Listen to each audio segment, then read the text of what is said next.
Messieurs, Mesdames, bonsoir. Des audiences ce matin sur l'agenda officiel. Le président de la République, Issoufou Mahamadou, s'est tout d'abord entretenu avec le chef de délégation de l'Union européenne, Hans-Peter Chadec, en fin de mission dans notre pays, a été reçu auparavant par le président de l'Assemblée nationale, Hama Amadou. À sa sortie d'audience, le diplomate européen a fait la genèse de son séjour au Niger. Je suis très heureux que le président de la République m'a reçu tout à l'heure. C'est effectivement au sujet de la fin de mon séjour au Niger, parce que je viens en fin de mon mandat. Donc le président de la République a bien voulu me recevoir pour me dire au revoir. Et j'ai aussi saisi l'occasion, évidemment, pour lui remercier de la qualité, l'excellente qualité de nos relations qui existent, et aussi de faire un petit bilan de mon séjour ici qui a duré plus que 5 ans. Donc c'était une période effectivement intéressante pour moi, mais elle était aussi importante pour le pays.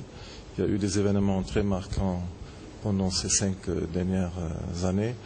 Et je suis heureux d'avoir été témoin de cela. Évidemment, je suis aussi content que l'Union européenne a pu jouer un rôle, j'espère, constructif en accompagnant le Niger pendant cette période-là. Il y avait toutes sortes d'événements d'ordre politique, une transition que nous avons pu appuyer, le processus électoral, une observation électorale, et avec le retour à la démocratie en 2011, nous avons pu reprendre entièrement notre coopération et accompagner le Niger dans son agenda de développement. Donc tout ça, ce sont des événements marquants. Je suis heureux que je pu contribuer à cela, et encore une fois, je suis reconnaissant pour la qualité des relations, de l'accueil que j'ai pu recevoir et de l'excellente coopération avec tous mes interlocuteurs. Et donc j'ai passé 5 ans et demi au Niger, et je vais quitter le pays dans quelques jours. Le président Issoufou s'est aussi entretenu avec le diplomate turc Hassan Ulusoy au centre de l'entretien des projets financés par la Turquie dans le cadre de la coopération bilatérale entre les deux pays. Aujourd'hui, j'ai été reçu par le président, son Excellence Issoufou. C'était un grand honneur pour nous, comme toujours.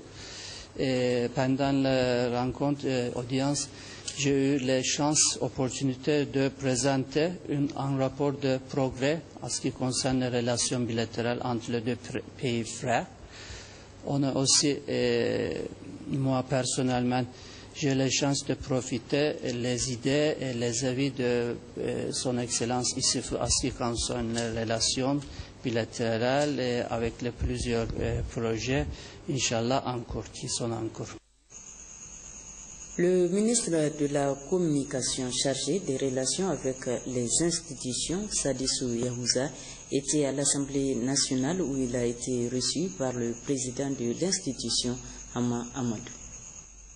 Il vous souviendra certainement que nous avons visité le CSC dans le cadre des institutions, et aujourd'hui nous sommes à l'Assemblée nationale. Nous sommes appelés à travailler ensemble, donc il est tout à fait normal qu'on vienne prendre contact avec son Excellence, Monsieur le Président de l'Assemblée nationale et son staff, pour jeter les bases d'une parfaite collaboration. Nous lui avons indiqué notre disponibilité à travailler avec l'Assemblée nationale pour le bien-être du peuple nigérien et du Niger. Le président nous a écoutés. Nous lui avons également soumis un certain nombre de préoccupations et nous avons discuté. Dieu merci, nous avons convenu d'un certain nombre de pistes de solutions pour éventuellement dissiper ces préoccupations-là. Donc c'est en substance l'objet de la visite. Les préparatifs de la rentrée scolaire 2013-2014, on en parle dans notre série de grands reportages. la formation des contractuels et la problématique de la fréquentation scolaire en milieu nomade dans la région de Tawa, objet de ce dossier signé Ousmane El Hadj Ibrahim Sani Issouf. C'est une option stratégique clairement affichée par les autorités de la 7e République. Notre système éducatif doit répondre aux besoins sociaux et économiques de notre pays. C'est en grande partie ce qui explique ce regain d'intérêt dont il fait l'objet de la part de l'État qui, avec l'appui de ses partenaires, a décidé de consacrer d'importantes ressources financières pour la formation des enseignants contractuels sans formation initiale. Dans la région de Tawa, pendant la période des grandes vacances et en prélude à la prochaine rentrée scolaire, ce sont quelques 1557 enseignants contractuels qui se sont retrouvés à l'école normale d'instituteurs d'Ottawa pour une formation de 30 jours dans les disciplines fondamentales du cycle de base 1, à savoir le français, la didactique, les mathématiques et la morale. 135 millions de francs CFA pour cette importante activité entièrement financée par la coopération suisse. À la ligne un autre tiré, il est prévu 7 séances de mathématiques par semaine. L'objectif de cette séance, c'est de les amener à bien faire une planification mensuelle en mathématiques. Donc, ils doivent se baser sur la répartition, sur la planification annuelle pour faire la planification mensuelle. Et cette planification mensuelle doit avoir la même structure que la planification annuelle. Donc, ils doivent comprendre que chaque semaine, ils doivent avoir 7 séances de mathématiques. Donc, si on prend le mois, ça leur donnera 28 séances de mathématiques. Il faut qu'ils arrivent à respecter cela. Je suis à Algas, Tawa département.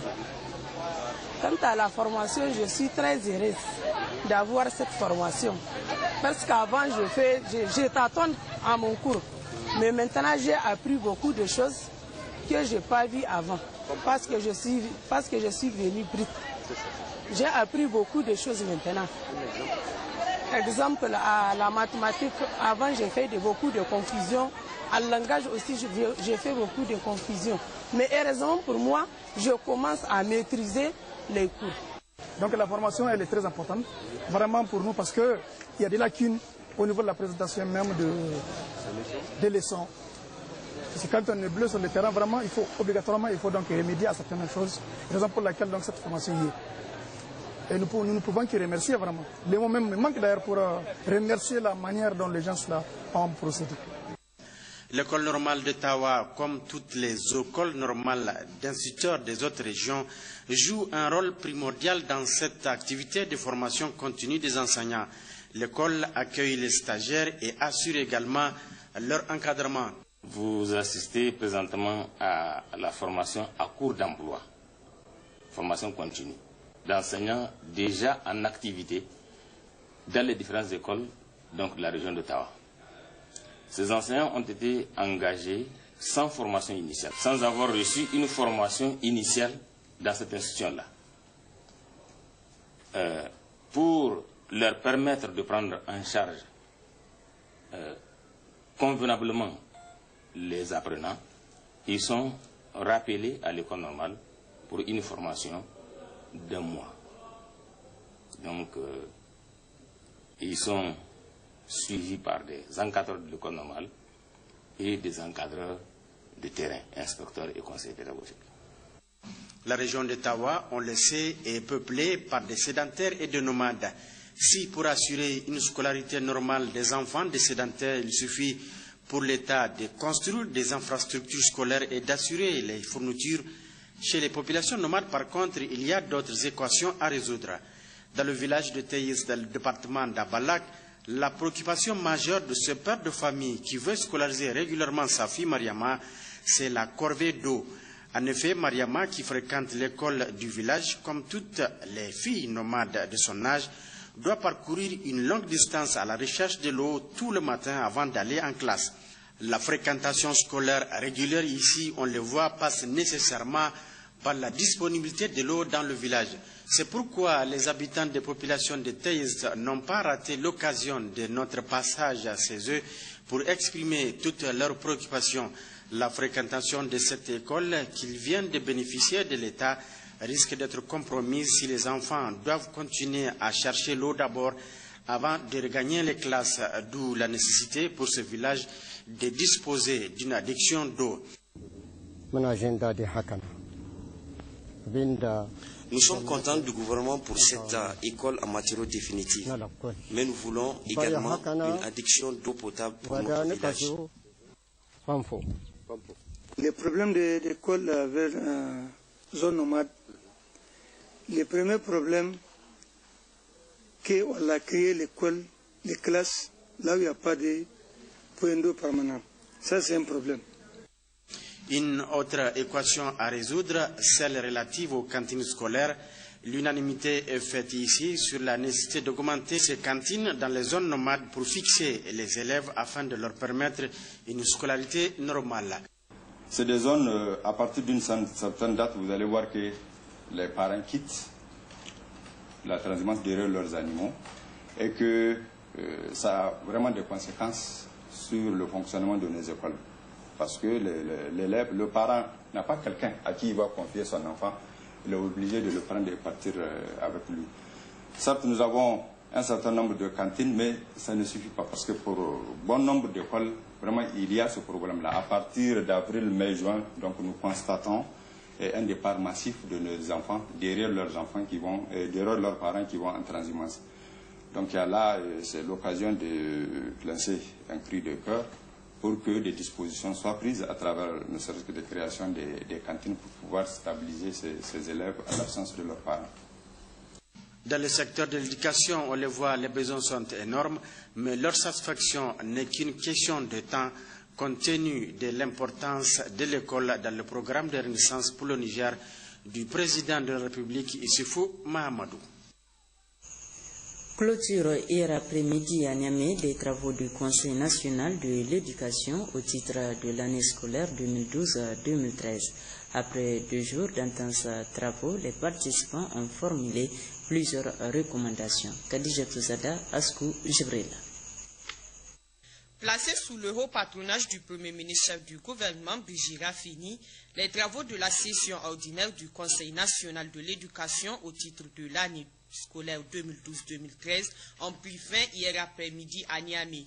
D'importantes recommandations et motions de remerciement ont été formulées à l'endroit des autorités de la 7e République pour une bonne marche du système éducatif nigérien. Considérant l'ordonnance 2010-54 du 17 septembre 2010 portant code des collectivités territoriales, le Conseil national de l'éducation au titre de l'année 2012-2013 recommande une plus grande implication des collectivités territoriales dans la gestion et la prise en charge de l'école. Considérant la perte du temps scolaire occasionnée par le retard dans le paiement des pécules, considérant que la majorité des enseignants créés en main sont contractuels, le Conseil national de l'éducation au titre de l'année 2012-2013 recommande à l'État de mettre en place un mécanisme efficace de paiement des pécules des enseignants contractuels et des appelés du service civique national à terme échu. Adresse à son Excellence M. Brigitte Raffini, Premier ministre, chef du gouvernement, leurs sincères remerciements pour l'intérêt tout particulier qu'ils accordent à l'éducation et la formation. Président la clôture de ces travaux du Conseil national de l'éducation, le directeur de cabinet de la ministre en charge de l'éducation primaire a félicité le climat qui a prévalu tout au long des travaux. Il ne peut en être autrement parce que, comme l'a rappelé son Excellence, Monsieur le Premier ministre Brigitte Raffini à l'ouverture des assises, le président de la République a fait de l'éducation le pont central de son programme politique. Ceci s'illustre par les objectifs assignés au secteur éducatif dans le programme pour la renaissance du Niger. Le Conseil national de l'éducation au titre de l'année 2012-2013, qui a duré 2 jours, était, faut-il le rappeler, un véritable cadre de concertation et de dialogue entre le gouvernement et les partenaires de l'éducation nigérienne. Sur le même registre, le Bureau national de l'Association nigérienne pour la promotion d'une éducation citoyenne Réunie en séance extraordinaire ce jour, au 25 septembre 2013, à l'effet d'apprécier la situation sociopolitique et économique du pays, notamment celle relative à la rentrée scolaire et la remise des Nigériens au travail. À l'issue de la réunion, une déclaration a été rendue publique. Voici la teneur. De la rentrée scolaire 2013-2014, l'AMPEC Niger se réjouit des efforts consentis par le gouvernement dans le cadre de la mobilisation de fournitures et manuels scolaires et de la construction de nombreuses classes en matériaux définitifs sur fonds propres de l'État sur l'ensemble du territoire. À titre illustratif, dans l'enceinte du CEG Dr Mohamed Lawali Danda, ex-CEG 11, 42 classes à étages ont été construites cette année. Ce type de construction en hauteur, initiative bien réfléchie, s'observe à Dar es Salaam, CEG France Amitié Niger, CEG 8 Niamey, CEG 24 Niamey, CS Lazare à Niamey et dans les autres régions du Niger. Au regard de tout ce qui précède, le Ben Ampec Niger 1. Demande au gouvernement de la 7e République de prendre des mesures qui s'imposent pour une école de qualité, de planifier bien le personnel, de détecter les fonctionnaires en surnombre et de les placer partout où besoin sera, car le pays en manque quelque part. 2. Encourage le gouvernement de la 7e République dans sa noble mission dans beaucoup de domaines, entre autres celui de construction des classes en matériaux définitifs qui remplaceront à jamais les classes paillotes. 3. Invite le gouvernement à débusquer tous les détenteurs de faux diplômes dans tous les secteurs publics et privés et autres détourneurs de deniers publics, de les punir conformément aux lois et règlements de la République. 4. Demande à l'État d'intensifier les campagnes de sensibilisation sur l'éducation à la citoyenneté afin que chaque Nigérien fasse bien son travail. 5. Demande à l'État de continuer l'opération de contrôle de la masse salariale en exigeant à chaque paiement un certificat d'assiduité à jour du chef hiérarchique direct dûment authentifié.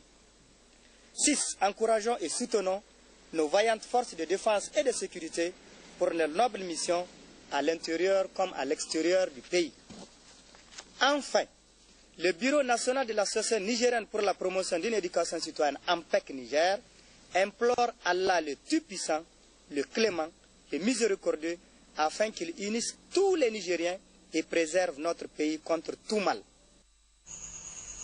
Cérémonie officielle d'installation de la coordination régionale de l'initiative 3N au titre de la région de Zender. C'était sous la présidence du gouverneur de la région, Mariam Keita Laoli Babali. Mettre les populations nigériennes à l'abri des famines et leur garantir les conditions d'une pleine participation à la production nationale et à l'amélioration de leurs revenus, tel est l'objectif de la stratégie de mise en œuvre de l'initiative 3N. Une émanation du peuple, dira Dr Bachir Sabo, président du conseil de ville, dans son mot de bienvenue qui est traduite par le président de la République à travers le programme de la Renaissance et qui fait école dans la sous-région et à laquelle les habitants de Zander adhèrent.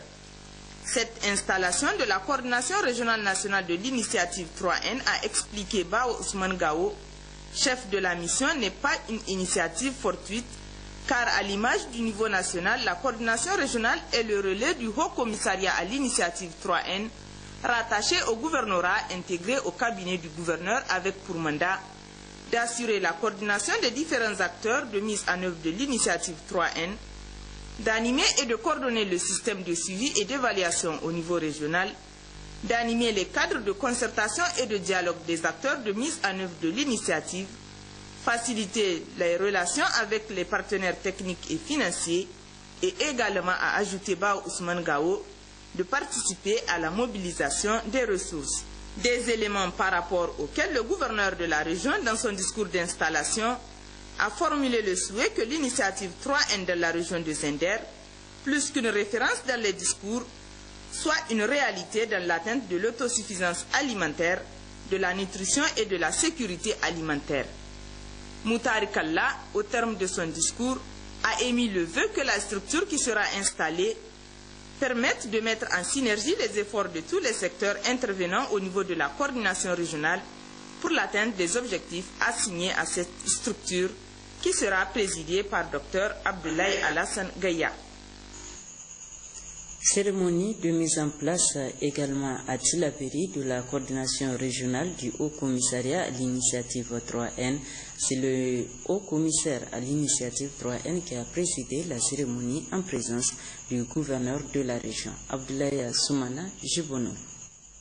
Les Nigériens nourrissent les Nigériens est une initiative dans un pays en pleine renaissance économique qui vise à résister à tout risque d'insécurité alimentaire et nutritionnelle et où le secteur agricole joue pleinement son rôle de vecteur de la transformation des sociétés et de la croissance économique. Elle contribuera à mettre les populations nigériennes à l'abri de la famine et leur garantira les conditions d'une pleine participation à la production nationale et améliorera leurs revenus. La réunion a mis en place la coordination régionale de Tillabéri placée sous la tutelle du gouverneur de la région est coordonné par Hiro Mahaman, socio-économiste, secondé de Abdou Adamou Douraman, nutritionniste. En les présentant, le ministre Haut Commissaire à l'initiative 3N a situé toute l'importance de cette cérémonie.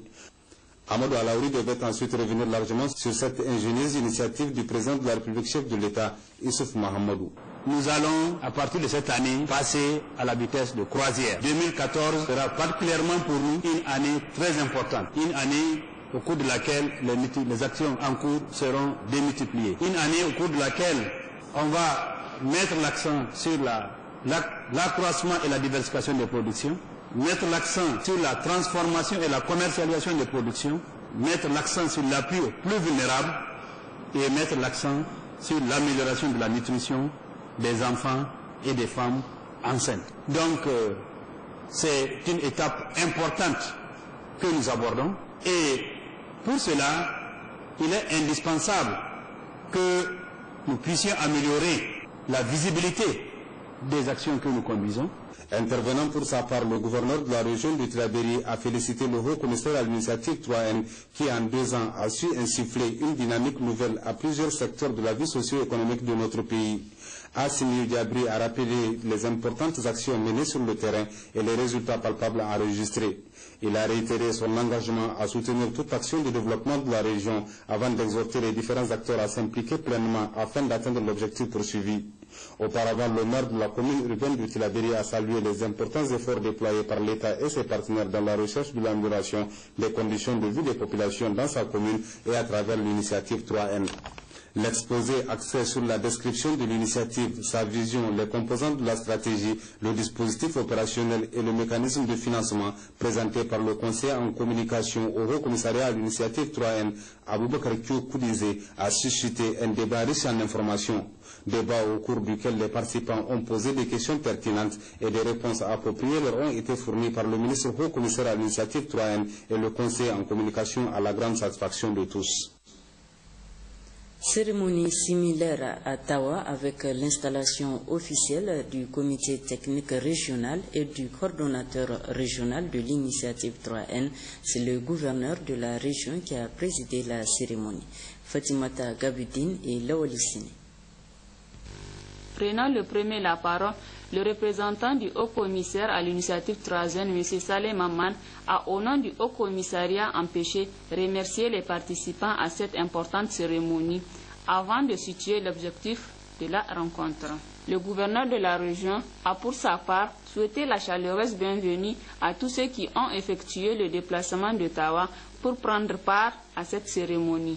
L'initiative 3N est une composante majeure du programme de renaissance du Niger du président de la République, chef de l'État, son Excellence Issoufou Mamadou, a-t-il rappelé. Celle-ci a pour vision de réaliser l'alliance de la liberté et du pain à travers une approche stratégique et opérationnelle visant à éradiquer les causes profondes et sous-jacentes de l'insécurité alimentaire et nutritionnelle dans notre pays. Cependant, pour y parvenir, cela nécessite la mise en place d'un certain nombre de dispositifs. C'est pourquoi le Haut Commissariat à l'initiative 3N a prévu dans ses objectifs organisationnels et de fonctionnement les coordinations régionales, a ajouté M. le gouverneur. Avant de finir son propos, M. Salifou Barmo a attiré l'attention des uns et des autres en conséquent sur leur disponibilité et leur ouverture, et de ne ménager aucun effort pour travailler en synergie, en complémentarité et en toute transparence avec le coordonnateur. À Agadez, le chef d'état-major des armées est en mission. Le général de division Sénégarba est allé s'inquérir de l'évolution des travaux de réhabilitation de la caserne militaire touchée par le double attentat terroriste du 23 mai dernier, avant de visiter un chantier en construction d'infrastructures militaires dans la périphérie d'Agadez. Hachim Mohamed, Ibrahim Mariko. Le chef d'état-major des armées qui accompagne dans son déplacement un groupe d'officiers des forces armées nigériennes a été accueilli à sa descente d'avion par le gouverneur de la région d'Agadez, le colonel-major Garba Mekido, le commandant des zones de défense numéro 2, le colonel Nomadari et d'autres responsables des FDS, avant de recevoir les honneurs militaires d'un détachement de la 224e compagnie saharienne et motorisée. De l'aéroport Manodayak, la délégation du chef d'état-major des armées s'est rendue à l'école nationale des sous-officiers d'actifs, (ENSOA), pour visiter les travaux de réhabilitation des blocs touchés par l'attentat terroriste du 23 mai dernier. Le général de division Sénégarba a relevé avec satisfaction la célérité avec laquelle le travail a été abattu par le groupement d'entreprises. Les entreprises qui ont aussi en charge la construction d'une clôture en matériaux définitifs sur 1500 mètres linéaires. Les taux d'exécution des différents chantiers avoisinent les 80%. Au terme de ces visites, le chef d'état-major des armées a adressé le constat que voici. Mon déplacement à Agadez ce jour a un double objectif. Il s'agit d'abord de visiter les travaux de réhabilitation de la caserne militaire d'Agadez ayant fait l'objet d'attaques terroristes le 23 mai dernier. Et comme vous le savez, cette attaque en plus des victimes humaines, a causé d'énormes dégâts au niveau de la caserne. Donc le ministre de la Défense nationale, sur l'impulsion du président de la République, chef suprême des armées, a immédiatement entrepris des travaux de rénovation de ce camp. Donc c'est tout à fait normal là, en tant que chef d'état-major des armées, pour que je puisse venir voir le déroulement de ces travaux. J'ai été vraiment satisfait du déroulement des travaux de réhabilitation. Il y a beaucoup de réalisations déjà effectuées, même si dans certains domaines le travail continue. Mais globalement, nous sommes satisfaits. Bien sûr, il y a eu quelques insuffisances pour lesquelles nous avons fait des remarques et nous pensons que les responsables des travaux vont prendre les mesures appropriées pour corriger ces insuffisances. Le deuxième volet de ma visite, c'est aussi une visite de travaux de construction de l'exercice Flintlock 2014. Il s'agit d'un exercice qui sera conjointement organisé par les forces armées nigériennes et un de nos partenaires stratégiques au courant de l'année 2014.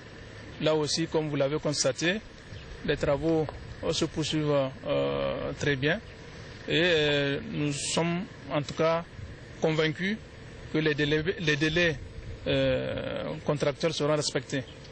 Donc c'est des travaux qui se déroulent dans l'art et je pense que c'est une bonne chose. Et c'est aussi une occasion de donner du travail aussi aux entrepreneurs locaux. Comme vous avez constaté, c'est vraiment au bénéfice de nos entrepreneurs qui sont ici à Agadez, dans la région d'Agadez, peut-être certains qui sont venus d'ailleurs. Mais ce travail se fait dans les règles de l'art. Nous sommes globalement satisfaits, en tout cas en ce qui concerne les deux visites. Parallèlement à ces visites, vous avez également rencontré une mission du Cap Sahel. Vous avez échangé un certain nombre de questions. Peut-on savoir de quoi il a été question surtout? Vous savez, la mission de Cap Sahel au Niger, c'est surtout dans le cadre de renforcement de la sécurité et puis des actions de développement. Donc leur appui au niveau des FDS, enfin en tout cas la partie qui nous concerne, c'est les renforcements de capacité, notamment dans le domaine de la formation et dans le cadre peut-être de l'octroi de matériel minimal pour pouvoir permettre à nos PCMX peut-être de renforcer leur capacité de travail. Ils travaillent surtout aux côtés de l'autorité administrative, comme vous l'avez constaté. Le gouverneur vous a dit à peu près ce qu'ils sont en train de faire ici dans le cadre de renforcement donc du PCMX. Donc c'est des partenaires avec lesquels nous travaillons depuis une année. Nous sommes globalement satisfaits aussi du travail qu'ils sont en train de fournir ici au Niger. Autre visite, celle des unités industrielles initiée depuis 3 jours par la ministre déléguée au développement industriel, Dr Kafa Rekietou Christelle Jacou, s'est rendue ce matin dans plusieurs sociétés de la place en vue de constater leur état de fonctionnement. Djouari Isiaka, Askou Jibrila. La visite de ce matin a concerné 4 unités de la zone industrielle de Niamey. La ministre déléguée au développement industriel a commencé par visiter les sociétés spécialisées dans la production des matelas, mousses et tuyaux, à savoir Latex Farm, Duraplax et Promomousse. Ces deux entreprises participent sans doute au bien-être des populations nigériennes. Cependant, ces 2 structures de production rencontrent des difficultés dans leur fonctionnement. Parmi les contraintes que les responsables ont soulevées figurent la concurrence déloyale, la fraude, les pressions fiscales, le coût élevé de l'électricité et les difficultés d'approvisionnement en matières premières qui sont pour la plupart importées. Les difficultés sont les mêmes partout. Et avec mes services, nous allons essayer de prendre en charge toutes les difficultés et essayer de les résoudre. Je peux vous dire que j'ai avec moi une équipe dynamique et les industriels les connaissent déjà. Et je pense qu'avec un tout petit effort, nous pouvons faire encore plus. Ce fut le tour d'UNIS de recevoir Dr Kafa Rekietou Christelle Jacou. UNIS est une unité de savonnerie. Elle produit du savon en matière solide et liquide. Ici, il s'agit de lutter contre l'importation frauduleuse des savons. Les responsables de cette structure ont félicité l'État de vouloir accompagner les initiatives des promoteurs nigériens. La société de lait du Niger, Solani, a été la dernière étape de la journée. Une présentation de la société a été faite au ministre. Première société laitière du Niger, elle a connu depuis 1998, année de sa privatisation, beaucoup de situations. On a assisté à une croissance des activités, donc un bon rendement. Par contre, une constance dans les activités, mais depuis 2008, Solani est tributaire de prix de matières premières à l'échelle mondiale. Ses forces résident dans la solide expérience dont dispose le personnel et les opportunités de production qu'elle offre et sa faiblesse, la dépendance du marché mondial, la fourniture en énergie. Dans le processus de rachat des parts de la société des mines de l'Iptako qu'il a entamé récemment, l'État du Niger s'engage à préserver les emplois de tous les travailleurs de la mine. C'est dont s'en réjouissent les travailleurs qui l'ont fait savoir à travers une déclaration rendue publique ce matin. Dans la perspective du rachat par la Sopamine auprès de Semafo, de sa filiale AGMDC, détentrice de 80% du capital de la SML, prenant en compte la décision unilatérale de Semafo d'arrêter brutalement l'usine et toutes les opérations de la mine de Samira Hill, et cela après avoir procédé à un écrémage systématique de janvier à juillet 2013, vu la décision injuste et illégale de Semafo de procéder à un licenciement collectif de l'ensemble des travailleurs de la SML, excepté quelques cadres de la société, vu la décision du gouvernement de la République du Niger en date du 24 juillet 2013 d'autoriser la Sopamine à faire une offre d'achat de AGMDC à Semafo, considérant l'engagement de l'État à préserver les emplois de tous les travailleurs de la mine et à garantir la viabilité de la société, nous, délégués de la SML, apportons notre soutien inconditionnel aux autorités de la République dans leur volonté d'accroître les retombées des ressources minières pour notre pays. Demandons à l'État du Niger de tout mettre en œuvre pour sauvegarder les acquis des travailleurs. Fait à Niamey, ce jour 25 septembre 2013. Je vous remercie. Ouverture ce matin à Tawa de la réunion du comité technique des experts sur le transport, la construction et l'entretien des routes. C'est le gouverneur de la région qui a présidé la dite réunion en présence de l'ambassadeur Aminata Touré, secrétaire générale adjointe de la commission nigéro-nigérienne de coopération. Laolissini Aousatou Aboubakar. 3 jours durant, les participants à cette importante rencontre auront à échanger sur toutes les questions ayant trait au transport, à la construction et à l'entretien des routes entre le Niger et son grand voisin du sud, le Nigérien. Prenant la parole à cette occasion, le gouverneur de la région de Tawa s'est dit réjoui du choix porté sur son entité administrative pour la tenue de cette réunion. Poursuivant son intervention, Salif Barmou dira que de par sa position géographique, La région de Tawa constitue un corridor important de transit des marchandises en provenance ou en direction du Nigeria. Elle offre également des possibilités d'ouverture vers les républiques sœurs d'Algérie et du Mali, de par les frontières qu'elle partage avec ces deux pays. Ce sera donc pour vous l'occasion d'apprécier les potentialités de regorge de la région en cette matière et d'envisager leur exploitation au grand bénéfice des populations des deux pays, a-t-elle ajouté. Sur ce chapitre, notre région attend avec grand intérêt la réalisation de toutes les routes principales et secondaires qui la relient au Nigeria, et particulièrement la liaison ferroviaire Kaurana-Moda, Sokoto et Koni. Ceci est illustré par la place primordiale qui lui est réservée dans le plan de développement économique et social élaboré par le gouvernement du Niger et ayant rencontré l'agrément des partenaires techniques et financiers. Au vu de la qualité des experts présents à la réunion, je ne doute point que tous les objectifs assignés à cette réunion seront atteints dans l'intérêt bien compris des populations des deux pays. Notons auparavant l'intervention de la secrétaire générale adjointe de la commission mixte nigéro-nigérienne qui a apprécié le travail remarquable abattu par le comité depuis son installation, même si les défis à relever dans ce domaine restent encore très importants. Votre comité a, en effet, été l'initiateur de la construction des principaux axes routiers qui relient le Niger et le Nigeria et grâce auxquels les activités commerciales connaissent une prospérité certaine. Dans le domaine des liaisons ferroviaires, votre comité a opportunément initié les projets de construction de 2 voies ferrées, à savoir Kaurana-Moda, Sokoto-Koni et Kano-Magaria-Zender. Leur réalisation permettra de développer des activités économiques dans les deux pays.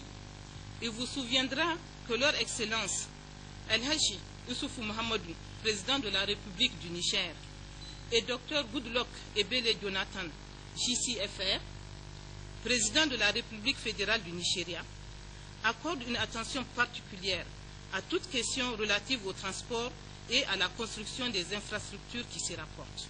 Madame Touré Aminata Mega a pour finir demandé aux participants de procéder à un examen approfondi des points inscrits à l'ordre du jour et de formuler des recommandations pertinentes au Conseil des ministres et a souhaité plein succès aux travaux. Le nouveau code du travail, quelle innovation et quelle interprétation, tel est le thème d'un séminaire organisé par le cabinet de conseil d'études et de formation en gestion des ressources humaines et en management. Plusieurs responsables des entreprises publiques et privées ont pris part à cette rencontre. Le compte rendu de Moussa Hamani et Issoufou Samaïla. Depuis son entrée en vigueur le 25 septembre 2012, le nouveau code de travail s'impose à tous, employeurs comme salariés. Quelles sont les innovations et quelle interprétation peut-on faire de ce code de travail? C'est à toutes ces questions pertinentes que ces responsables des différentes entreprises publiques et privées devront échanger en vue d'avoir des réponses appropriées à cette question, objet de ce séminaire. Gérer le personnel d'une entreprise tout en maintenant et en promouvant un climat social de relations humaines favorable à l'épanouissement des ressources humaines nécessite une parfaite maîtrise de la législation en général, du droit du travail en particulier. Le présent atelier a pour but de permettre à chacun d'entre vous de gérer plus efficacement son poste de travail en se conformant aux nouvelles dispositions du Code du travail de la République du Niger. Au regard de l'importance du thème, les participants ont manifesté leur adhésion massive à cette rencontre. La gestion du personnel, c'est une gestion qui doit être très bien comprise des responsables des entreprises et des employeurs. Il faut bien la comprendre pour l'appliquer à toutes les problématiques qui peuvent surgir. C'est pour voir pourquoi cette innovation, de un, et de deux, qu'est-ce que cette innovation va nous apporter? Est-ce que c'est pour mieux gérer ou arranger les conditions de travail des salariés? Il est temps quand même d'apporter des modifications, même si c'est des modifications par article. Il est temps de réviser tout le code et d'apporter des grands changements à tous les niveaux. L'objectif n'est pas seulement d'appréhender les différentes innovations apportées par la nouvelle loi, mais l'attente fondamentale, c'est surtout d'avoir une vision uniforme de l'interprétation de la loi en matière sociale. Ce thème qui sera développé par M. Boubacar Modibo Ali, consultant au cabinet de COSEF, permettra aux séminaristes d'avoir une vision commune sur ce nouveau code de travail indispensable à la bonne gestion des employeurs et salariés. Le second vol de la compagnie Air Niamey a quitté l'aéroport international du Riamani ce mercredi avec les pèlerins du groupe d'agences de pèlerinage et de la Oumara Zanzam. Peu avant leur départ, nos reporters les ont rencontrés. Voici ce qu'ils en pensent.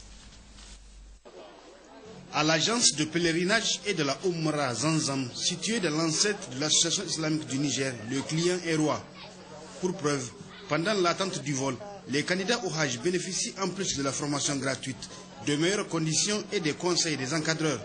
D'abord la discipline et le respect de toutes les consignes qu'on leur donne, que ce soit pendant le départ ici, que ce soit pendant l'accomplissement des rites, mais aussi que ce soit pendant notre séjour en terre sainte d'Arabie Saoudite, parce que nous sommes des musulmans, nous savons que le musulman doit être obéissant et on doit obéir aux règles qui ont été établies.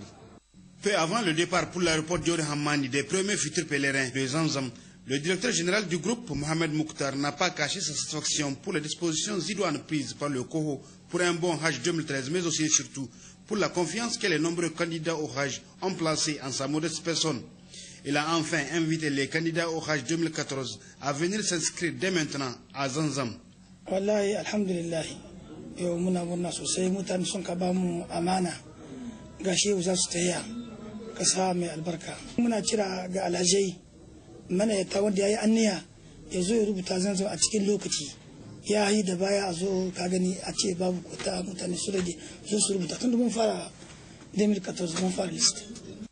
À l'embarquement, le directeur général veille personnellement pour que tout se déroule bien. Et dans l'avion, Mohamed Mouktar présente ses encouragements et ses vœux d'un Hajj Mabrour aux futurs pèlerins. Ces attitudes vont droit au cœur des concernés qui ne manquent pas de présenter leur gratitude à Zanzam.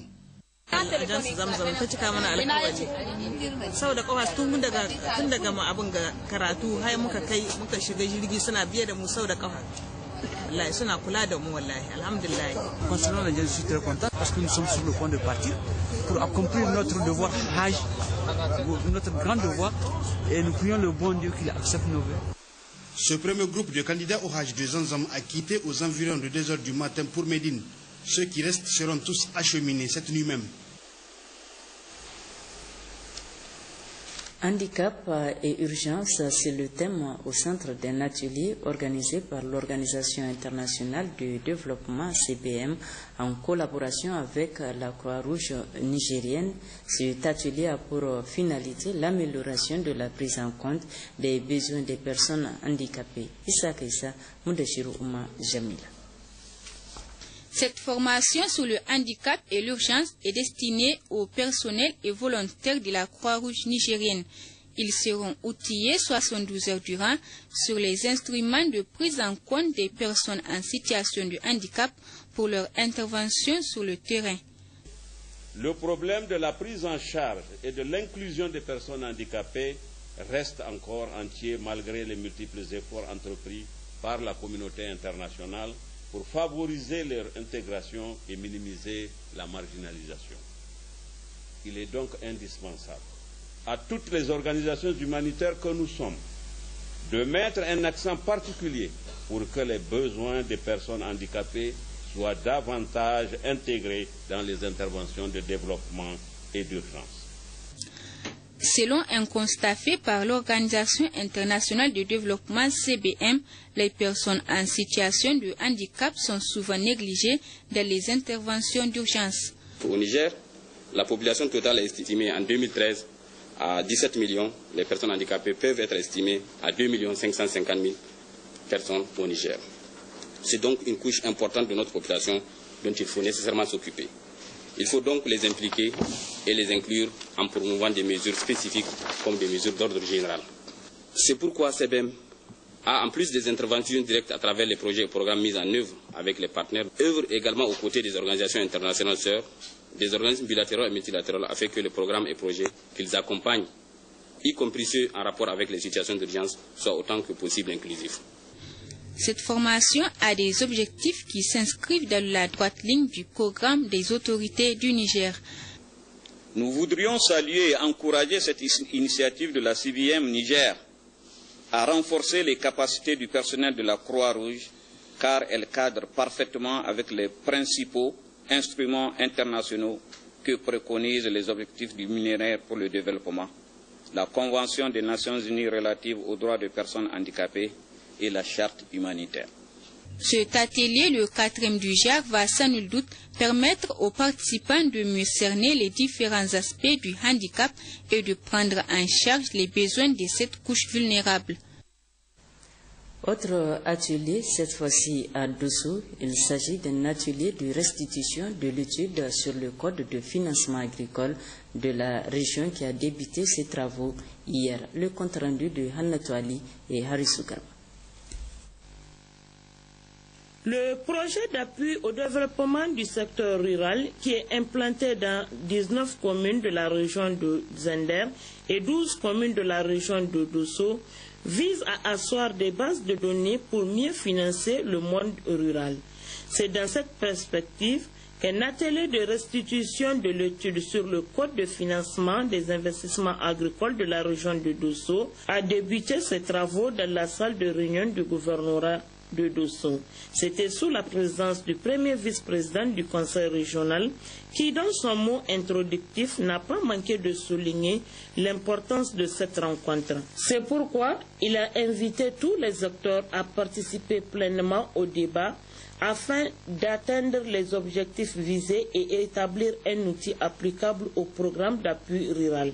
Quant au directeur régional de l'agriculture de la région de Dosso, M. Alassane Issa, il nous situe ici les objectifs de cette rencontre. L'atelier de ce matin, comme vous l'avez su dans la salle, c'est une réunion de partage des informations sur tout ce qui a été fait dans le cadre de financement du secteur rural jusqu'à nos jours. Et partant de ça, nous voudrons dégager une nouvelle approche appropriée pour financer le secteur rural. En ce moment précis, nous sommes dit qu'il est temps qu'on arrive à avoir où on harmonise le financement du secteur rural. Donc c'est ça l'objectif de cet atelier, pour réfléchir dans ce sens, pour voir si la région de Dosso peut disposer d'un outil de financement du secteur rural qui adhère à l'agrément de tous les acteurs. L'appel à lancer, c'est que les acteurs qui sont réunis aujourd'hui fassent l'effort quand même de trouver un consensus autour d'une procédure, d'aller en avance pour le financement du monde rural, parce qu'il y a assez des opportunités pour le secteur rural. Signalons que cet atelier, qui regroupe les responsables administratifs, élus locaux et les différents acteurs du monde rural, durera 2 jours.